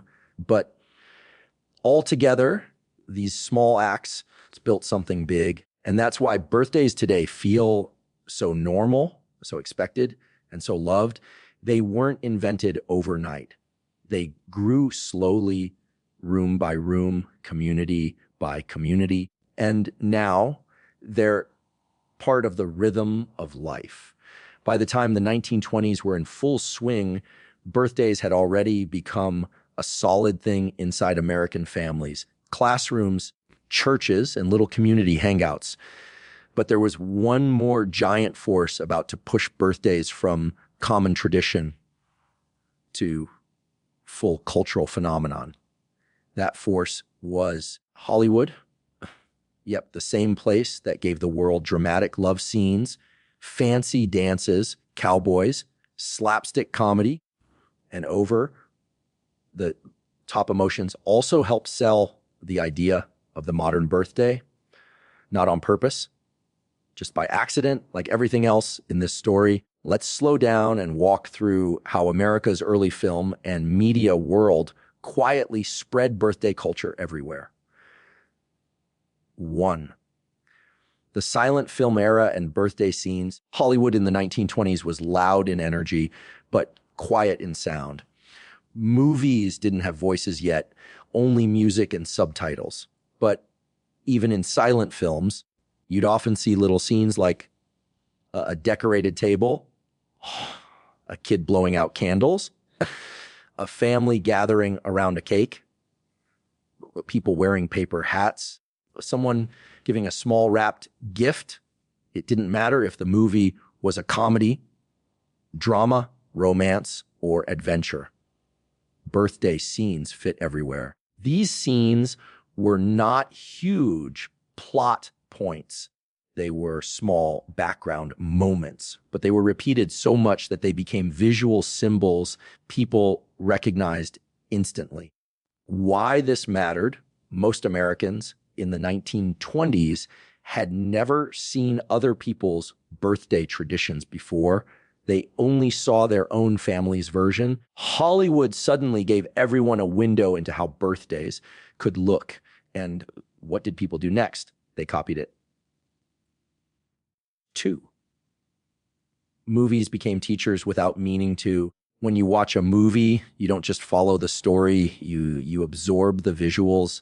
And early Hollywood was like a giant style guide for life. People copied hairstyles, clothing, home decorations, music, slang, party setups. So, of course, they copied birthday moments too. If a movie showed a cake with candles, families thought, oh, wow, that looks cute. Let's try that. If they saw colorful decorations, they thought, that makes the party feel alive. If a character blew out candles while people clapped, they thought, that's a nice ritual. Let's do it. Hollywood wasn't telling people how to celebrate. It was just showing believable life scenes. But people use those scenes as inspiration guides. 3. Magazines added fuel to the fire. Movies weren't the only visual influence. Print media was also booming. Lifestyle magazines, women's magazines, family magazines, homemaker guides, weekly picture magazines. These publications were filled with beautiful illustrations of birthdays. The art style made birthdays look dreamy.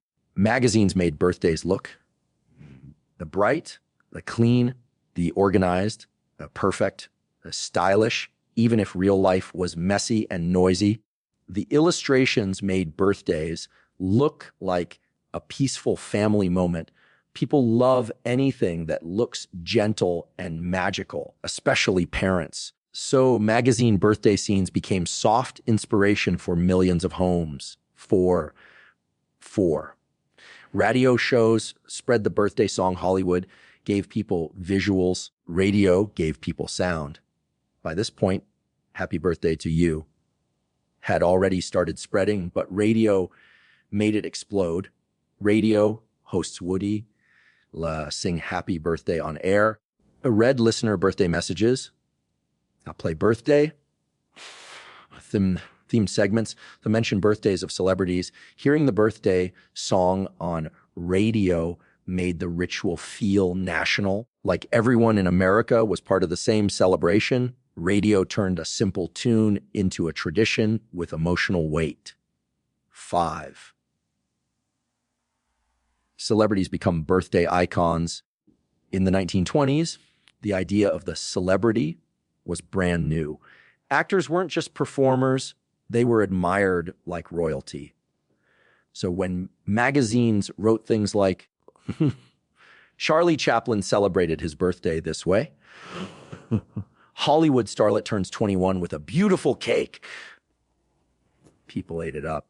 If celebrities had fancy cakes, ordinary families wanted cakes too. If celebrities posed with decorated tables, parents wanted their homes to look similar. This is how the culture shifted. Birthdays started to feel like glamorous moments you should prepare for. 6, photography makes birthday memories important. Another big change in the 1920s was the spread of cheap cameras. Families could finally take photos at home. Naturally, birthdays became one of the top things to photograph. Imagine a parent thinking, if I'm taking a picture anyway, the table better look nice. Let's add decorations so the photo looks fun. Let's position the cake here for a better shot. Photography pushed families to stage birthdays a bit, not for others, but for memory. This habit made birthdays feel more official and more special. 7, Hollywood created a universal birthday look. By showing the same type of birthday again and again, Hollywood created a formula: round cake, lit candles, a family gathers, the kid in the center, the decorations behind.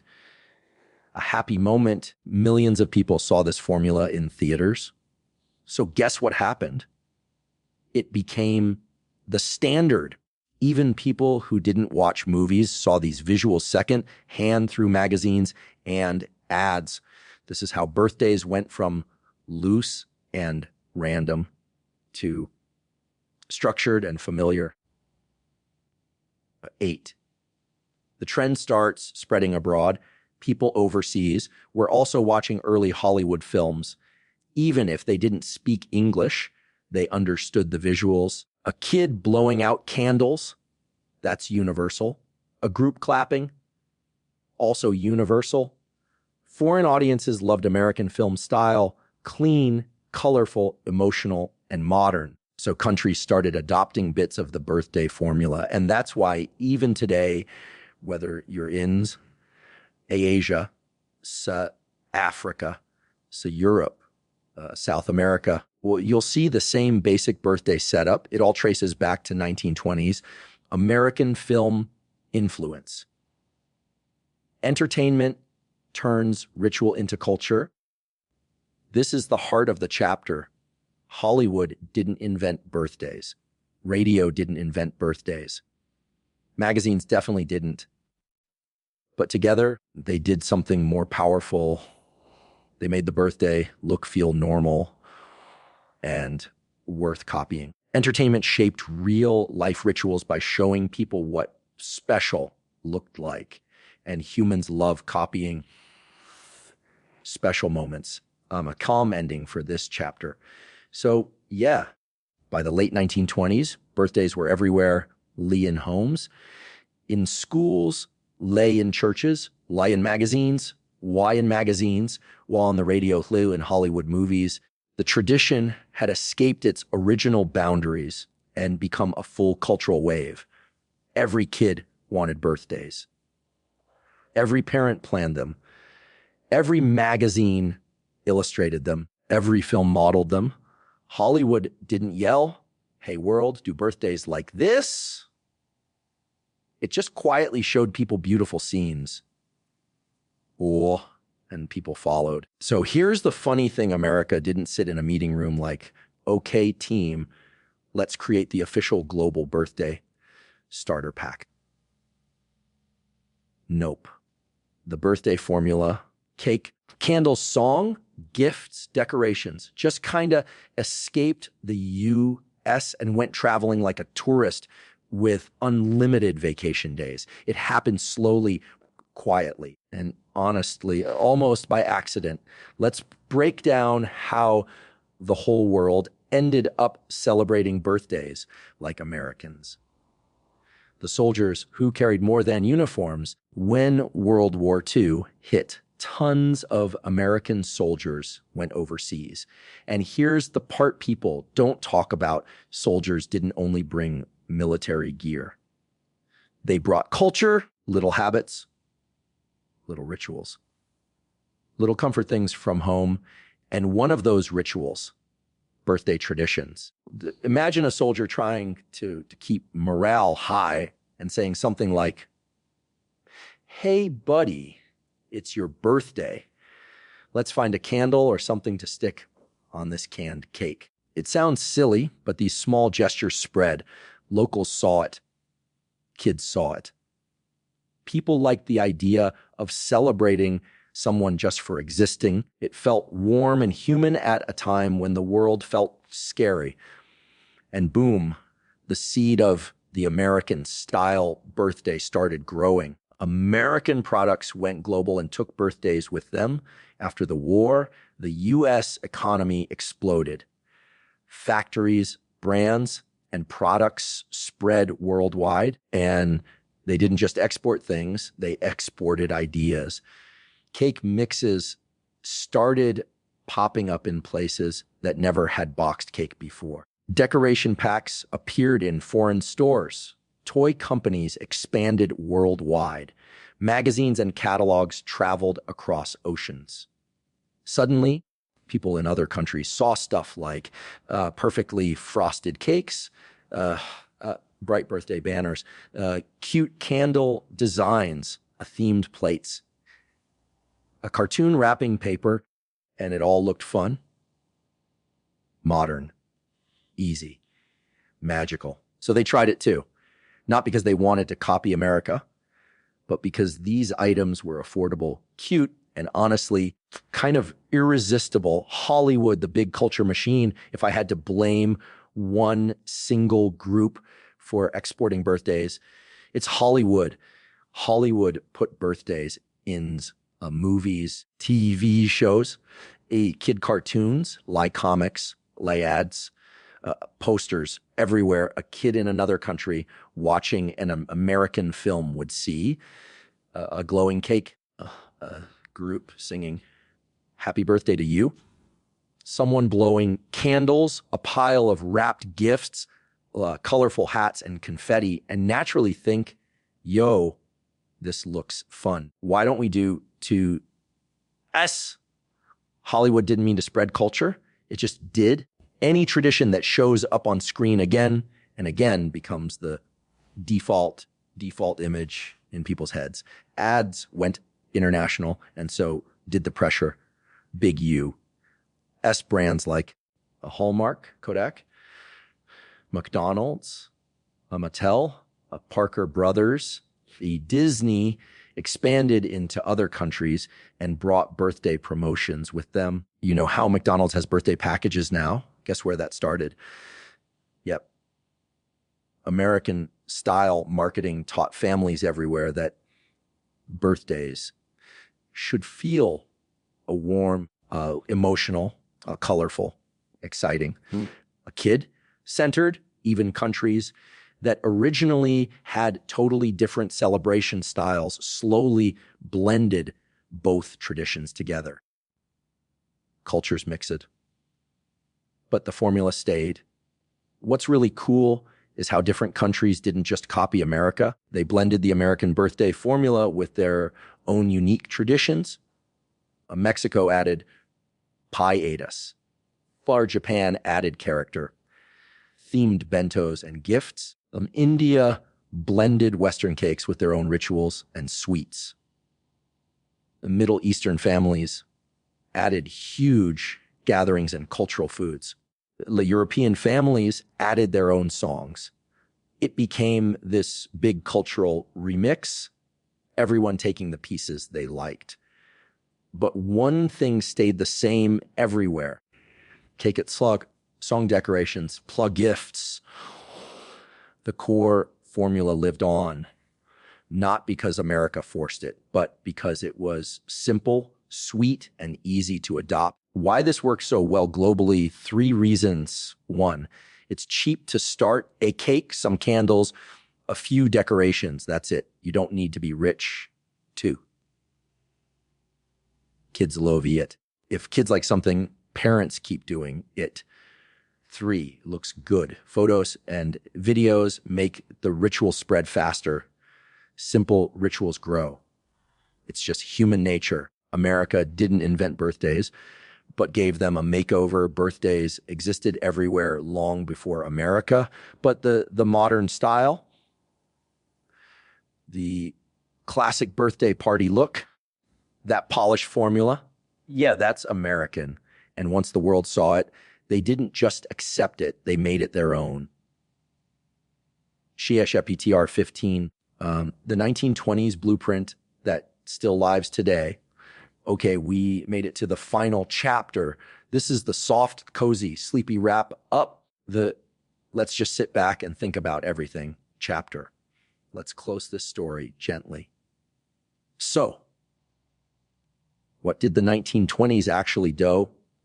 When you look at any modern birthday party, a kid in any country blowing out candles on a cake, surrounded by balloons and gifts, you're basically looking at the ghost of the 1920s. Almost every part of the birthday formula we use today clicked into place during that decade. Lee cakes became common. The candles became normal. The parties became colorful. Decorations became affordable. Lee gifts became expected. Kids became the center. Fee toys became part of the ritual. Singing became standard. Themes became fun. Lee ads became emotional. It's wild. The 1920s didn't try to invent modern birthdays. They were just vibing, booming economy, new tech, electricity, mass production, fun, energy, and everything accidentally aligned. Birthdays didn't explode because one person planned it. They exploded because everything else was exploding too. Why the formula stuck for 100 years. Think about it. Why didn't birthdays change much after the 1920s? We updated fashions, tech, music, slang, even food. But birthdays, still the same skeleton. The answer is simple. The formula was perfect. A light cake covers the treat part. The candles add the magic. The wish gives it meaning.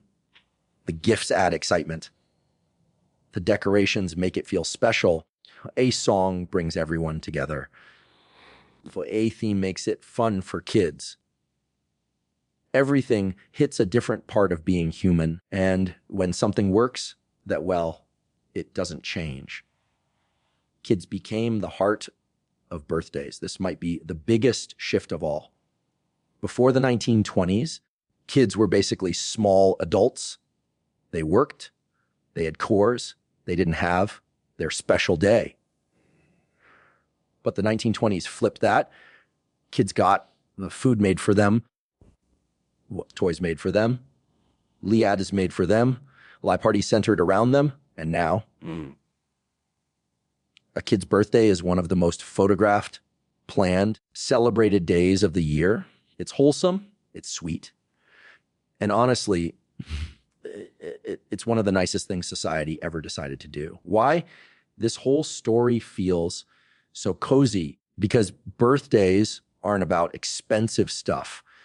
They're about tiny rituals that make people feel loved.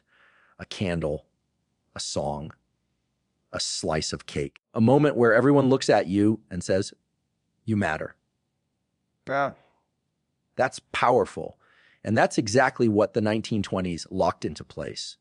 A soft ending. So here we are, almost a century later, still singing the same song, still lighting the same candles, still hanging the same banners, still watching kids smile the same way. The world changed in every possible way. But this little ritual survived untouched. And that's kind of beautiful. Birthdays aren't loud. They aren't complicated.